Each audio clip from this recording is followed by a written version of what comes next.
ज्यांना शुगरचा त्रास आहे, जे वजन कमी करतायत, जे डाएट करतायत, त्यांच्यासाठी हलका फुलका प्रोटीन फायबरयुक्त नाश्ता आपण पटकन तयार करायला घेऊया. तर मी इथं एका मोठ्याशा वाटीमध्ये 1 वाटी ज्वारीचं पीठ, 2 चमचे गव्हाचं पीठ आणि भरपूर साऱ्या भाज्या घेतलेल्या आहेत. आता भाज्या तुम्ही तुमच्या आवडीप्रमाणे इथं घेऊ शकता. तर चवीप्रमाणे आपल्याला इथं हिरवी मिरची घ्यायची आहे, मुठभर कोथिंबीर टाकलेली आहे, 1 चमचा मीठ, 1 चमचा मिरी पावडर, थोडीशी हळद टाकली आणि थोडं थोडं पाणी घालून हे आपण व्यवस्थित असं मिक्स करून घेऊया.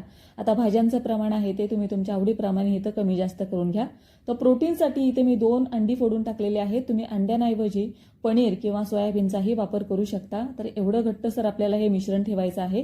तर तव्याला थोडंसं तेल लावून हे आपल्याला तव्यावरती पसरवून घ्यायचं आहे. जास्त जाड पण ठेवायचं नाही आणि जास्त पातळ पण करायचं नाही. बाजूनी मी इथं तेल सोडलेलं आहे. तुम्ही बटर किंवा तुपाचाही वापर करू शकता. दोन्ही बाजूनी खमंग होईपर्यंत आपल्याला हे भाजून घ्यायचं आहे. तर छान असा प्रोटीन फायबरयुक्त नाश्ता तुम्ही काही वेळातच तयार करू शकता. पचायला हलका आहे, चवीला छान लागतो. त्याच्यामुळे मुलांच्या टिफिनमध्ये जरी दिलात ना तरी मुलं अगदी आवडीने खातील.